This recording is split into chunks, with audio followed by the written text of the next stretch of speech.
89.9 The Wave. Halifax's greatest hits, Billy Idol and Run Run Rudolph. I guess if Billy Idol was chasing after you, you'd probably want to run.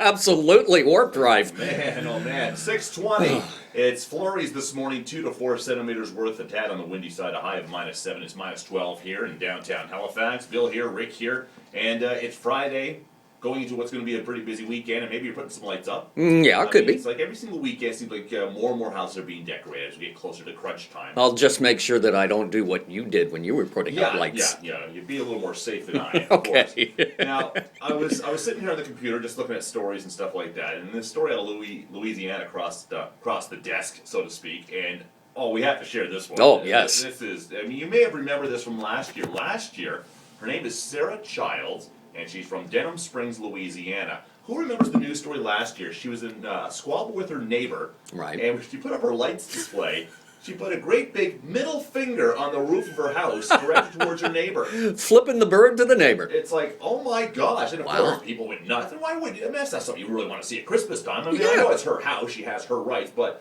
How do you explain it to the kids? he's like, what does that mean? Just pointing where Santa's going to be landing. That's Yeah, all. right. Now, the city reached a settlement with Sarah in January, this past January, after last Christmas, that allowed her to continue the digital display.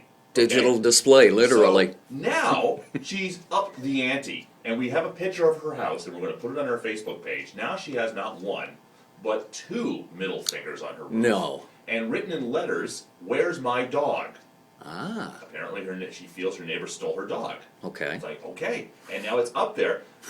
And just when you thought this story does not get even any more bizarre than what you've heard so far, Sarah has this display on the roof of her house, and she doesn't even live there anymore. Oh, no. The house has been empty since she and her husband divorced, so it's an empty house, but she came over anyway. Right. And already this week, she put it up on Monday, and already someone came over and just cut all the extension cords, and she put it back up again. She went out and bought more lights. Oh, my. Oh my, Sarah? Really? Serious feud. This is worse than the Hatfields and the McCoys or that family up in Cape Breton at Mead Harbor, I believe. They've got an ongoing feud up there. I mean, it's one thing to have a disagreement with your neighbor, but boy, Sarah, I think you've really taken... I mean, you're wasting a lot of your energy. Oh, yeah. Just to stick it to your neighbor. So you and I were talking off air, so you know what? And I asked you if you ever had a bad neighbor. You have. And Yep. I've got some yeah. stories too. So we're going to open this up to the Cool. Wave universe this morning. Have you ever had to deal in your entire life an not so great neighbor? Yeah. Want your neighbor stories on our Facebook page or call us at 420-WAVE, 420-9283. Rick, my man!